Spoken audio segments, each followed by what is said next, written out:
فرش التراب يضمني. دو سوال مجھے کرنے ہیں.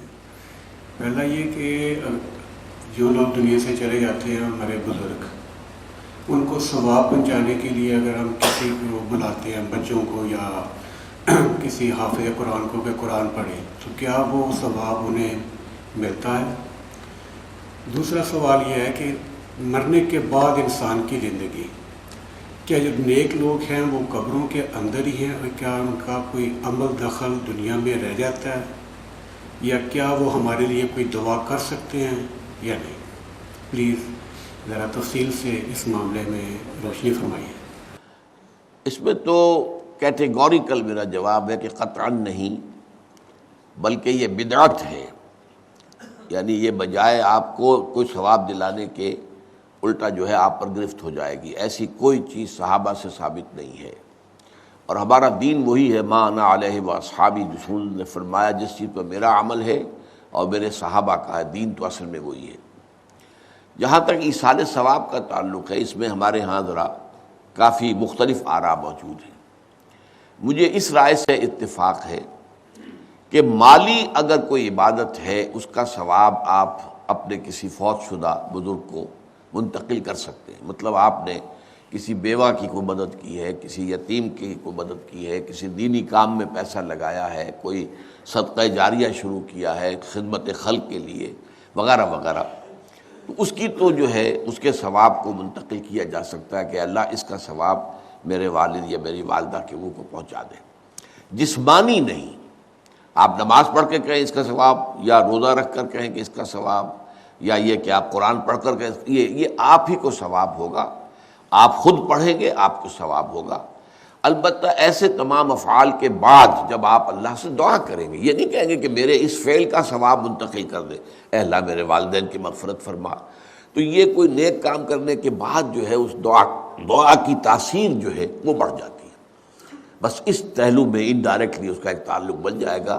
ورنہ یہ کہ وہ اس طریقے سے بچوں کو بلانا اور پڑھانا اور یہ جو ہے سوئم میں کرنا اور قرآن خوانی کی محفلیں، یہ سب بدعات ہیں، اور یہ در حقیقت دین میں اضافے ہیں، اور ان کی کوئی حقیقت نہیں ہے. دیکھیے، انسانی زندگی کے یہ 3 دور ہیں. حیات دنیاوی جو ہماری پیدائش سے شروع ہو کر اور ہماری موت پر ختم ہو جائے، پھر حیات برزخی موت سے لے کر قیامت کے دن تک، اور پھر حیات اخروی ہے قیامت میں ریزریکشن کے بعد سے وہ زندگی جو ہے جو جنت یا دوزخ کی ہے. اس میں ان دونوں زندگیوں کے بارے میں تفصیل سے کوئی بات کرنا بالکل غلط ہے، اور اس سے فتنے پیدا ہوتے ہیں. ظاہر بات ہے کہ قبر، جسم تو قبر میں رہتا ہے، اس میں تو کوئی شک ہی نہیں ہے. روح کہاں جاتی ہے؟ کیا وہ بھی قبر ہی میں رہتی ہے یا کہیں اور چلی جاتی ہے؟ قرآن مجید میں سجین اور اعلیٰ علیین کا ذکر موجود ہے، لیکن یہ تمام چیزیں متشابہات میں سے ہیں. یہ تمام چیزیں قرآن مجید میں سورہ آل عمران کے شروع میں بیان کیا گیا ہے کہ ہم نے یہ کتاب اتاری ہے، اس میں کچھ آیات محکمات ہیں، کچھ متشابہات ہیں. وہ متشابہات کا ایگزیکٹ مفہوم جاننا اس وقت ہمارے لیے ممکن نہیں ہے. یہ تو جب اس عالم میں ہم پہنچیں گے تو معلوم ہوگا کہ ہاں یہ بات تھی کہ جو قرآن مجید میں اس طور سے کہی گئی تھی.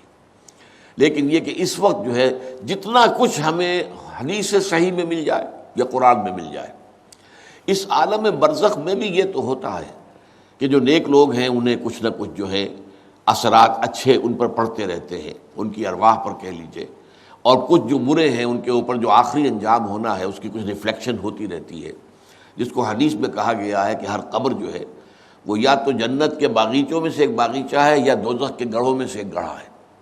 یا کہیں کہہ دیا جاتا ہے کہ کھڑکی کھول دی جاتی ہے اس میں، یا جنت کی طرف سے ٹھنڈی ہوائیں آئیں، خوشبوئیں آئیں، اور یا دوزخ کی طرف سے کہ آگ کی لپٹ آئے. دوزخ میں داخل ہوں گے قیامت کے بعد ہی، اور جنت میں داخل ہوں گے قیامت کے بعد ہی، لیکن اس کے کچھ آثار پڑنے شروع ہو جاتے ہیں. وہ جس کو انگریزی میں آپ کہتے ہیں coming events cast their shadows before. بعد میں آنے والے واقعات جو ہیں ان کے کچھ سائے جو ہیں پہلے سے آنے شروع ہو جاتے ہیں. تو اسی طرح سمجھیے کہ جو کچھ آخرت میں کسی انسان کے ساتھ ہونا ہے اس کا ایک عکس جو ہے وہ عالم برزخ میں شروع ہو جاتا ہے۔ اسی لیے قرآن مجید میں یہ بھی آیا ہے کہ یہ جو آل فرعون تھے یہ صبح و شام جہنم پر پیش کیے جاتے ہیں، اور قیامت کے دن پھر کہہ دیا جائے گا ادخلوا آل فرعون النار، ان کو داخل کر دو آگ کے اندر۔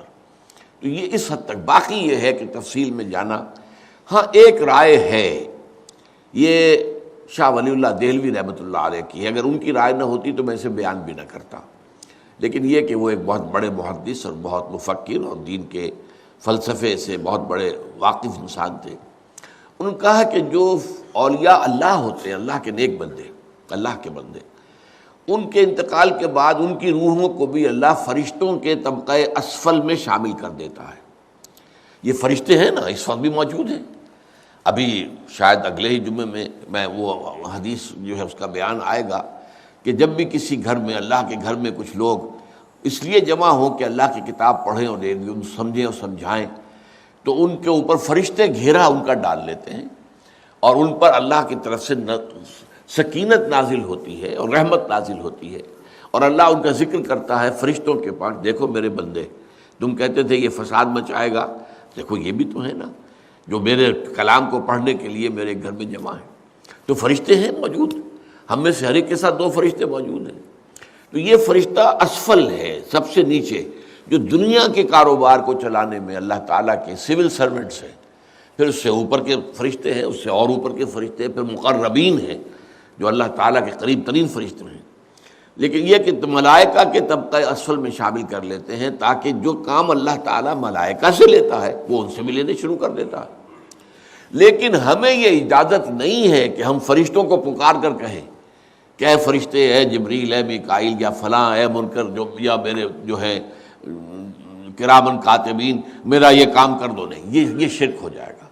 اسی طرح ہو سکتا ہے کہ انبیاء کی ارواح جو ہے وہ بھی اللہ تعالیٰ نے شامل کی ہوئی اس لشکر کے اندر، وہ کام کر رہے ہوں اور وہ اللہ تعالیٰ کے حکم سے مختلف معاملات جو ایگزیکیوٹ کرتے ہوں، لیکن ہم کسی کو پکار نہیں سکتے۔ بس یہ اگر آ گیا میدان تو یہ پھر جو ہے شرک شروع ہو جائے گا۔